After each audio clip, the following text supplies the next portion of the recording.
Hai bang, Hai. saya nak sukiya beef bowl satu. Satu. Ah, Boleh? okey.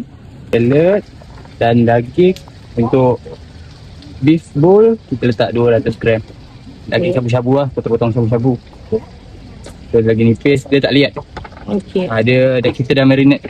Guna daging apa ni bang? Kita pakai beef tenderloin. Tenderloin. Yes. Okey. Tadi ni ada apa lagi ke bang? Saya ada buat 3 menu. Okey.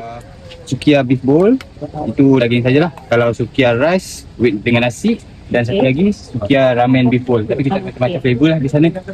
Okey. Customer boleh pilih. Asalnya saya buat 1-2 flavor je, tapi ada customer request. Okey. So saya buat je lah.